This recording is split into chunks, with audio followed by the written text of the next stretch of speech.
నిధి అగర్వాల్ తెలుగు ప్రేక్షకులకు పెద్దగా పరిచయం అక్కర్లేని పేరు. మోడల్గా కెరియర్ని ప్రారంభించిన నిధి అగర్వాల్ ఆ తర్వాత హీరోయిన్గా ఎంట్రీ ఇచ్చింది. తన గ్లామర్ నటనతో ప్రేక్షకులను ఆకట్టుకుంటున్న తార నిధి అగర్వాల్ బాలీవుడ్లో మున్నా మైఖేల్ సినిమాతో అరంగేట్రం చేసింది. బాలీవుడ్లో అడుగుపెట్టి తెలుగు, తమిళ చిత్రాలలో తనదైన ముద్ర వేసి యువతరాన్ని ఆకట్టుకుంది. తన అందం, అభినయంతో ప్రేక్షకులను మెప్పిస్తోంది.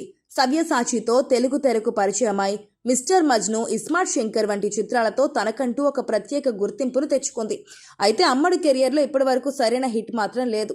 స్టార్ హీరోలతో నటించినప్పటికీ ఆమె జాతకం మాత్రం మారలేదు. ఇస్మార్ట్ శంకర్ సినిమా నిధి కెరియర్కు పెద్ద బూస్ట్ ఇచ్చింది.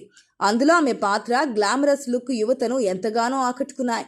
అయినప్పటికీ ఆమె అనుకున్నంత స్థాయిలో ఆఫర్లు మాత్రం దక్కలేదు. ప్రస్తుతం నిధి అగర్వాల్ కెరియర్లో ఒక కీలక దశలో ఉంది. ఆమె నటిస్తున్న భారీ బడ్జెట్ చిత్రం హరిహర వీరమల్లు. పవర్ స్టార్ పవన్ కళ్యాణ్ హీరోగా, జ్యోతి కృష్ణ దర్శకత్వంలో తెరకెక్కుతున్న ఈ పీరియాడిక్ యాక్షన్ డ్రామాపై భారీ అంచనాలున్నాయి. ఈ సినిమాలో నిధి అగర్వాల్ పాత్ర చాలా కీలకమని, ఆమె నటనకు మంచి స్కోప్ ఉంటుందని తెలుస్తోంది. పవన్ కళ్యాణ్ వంటి స్టార్ హీరో సరసన నటించడం, పైగా చారిత్రక నేపథ్యం ఉన్న సినిమాలో భాగం కావడం నిధి కెరియర్కు ఖచ్చితంగా ఒక కొత్త మలుపు అవుతోంది. హరిహర వీరమల్లు సినిమా విజయం నిధి అగర్వాల్ను స్టార్ హీరోయిన్ల సరసన నిలబెట్టే అవకాశం ఉంది. ఈ సినిమాతో ఆమె నటనలోని మరొక కోణం ప్రేక్షకులకు పరిచయం అవుతుందని సినీ వర్గాలు భావిస్తున్నాయి. తెలుగు సినిమా ఇండస్ట్రీలో పవన్ కళ్యాణ్కి చాలా మంచి గుర్తింపు అయితే ఉంది. ప్రస్తుతం ఆయన పాలిటిక్స్లో చాలా బిజీగా ఉన్నప్పటికీ సినిమాలను మాత్రం చేస్తూ ముందుకు సాగుతున్నారు.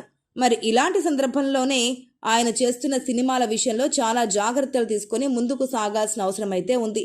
ప్రస్తుతం హరిహర వీరమల్లు సినిమాతో ఈ నెల 24వ తేదీన ప్రేక్షకుల ముందుకు రాబోతున్న విషయం అయితే మనకు చాలా స్పష్టంగా తెలుస్తోంది.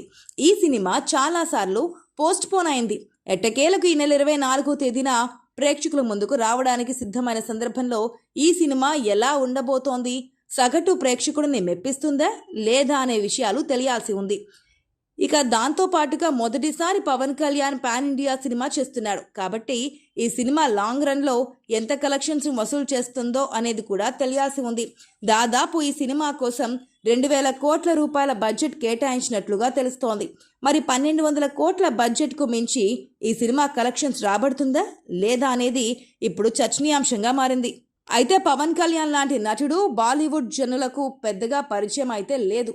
సినిమాల పరంగా ఆయన బాలీవుడ్ ప్రేక్షకులకు పెద్దగా పరిచయం లేనప్పటికీ పొలిటీషియన్గా మాత్రం బాలీవుడ్లో కూడా ఆయనకు చాలా మంచి క్రేజ్ అయితే ఉందని పలువురు సినిమా మేధావులు సైతం వాళ్ళ అభిప్రాయాలను తెలియజేస్తున్నారు. ఏది ఏమైనా కూడా తనదైన రీతిలో సత్తా చాటుకుంటూ మంచి గుర్తింపును సంపాదించుకుంటూ ముందుకు దూసుకెళ్తున్న స్టార్ హీరోల రేంజ్లో పవన్ కళ్యాణ్ సైతం తన స్టామినా చూపించాల్సిన సమయం అయితే ఆసన్నమైందని చెప్పొచ్చు. మరి ఈ సినిమా లాంగ్ రన్లో 400 కోట్ల వరకు కలెక్షన్స్ను అయితే కొల్లగొడుతోంది. ఇక ఈ సినిమా మీద మొదట్లో మంచి బజ్ ఉన్నప్పటికీ అంత పెద్ద బజ్ అయితే క్రియేట్ అవ్వడం లేదు. మరి ఏదేమైనా కూడా పవన్ కళ్యాణ్ తన స్టామినాను చూపించే సినిమా ఇది అవుతుంది అని అతని అభిమానులైతే ఆశాభావాన్ని వ్యక్తం చేస్తున్నారు. చూడాలి, హీరోలందరికీ పోటీనిస్తూ పవన్ కళ్యాణ్ ఇండియాలో స్టార్ స్టేటస్ని అందుకుంటాడా లేదా అనేది. ఈ వీడియో మీకు నచ్చినట్టయితే లైక్ చేయండి, షేర్ చేయండి, కామెంట్ చేయండి.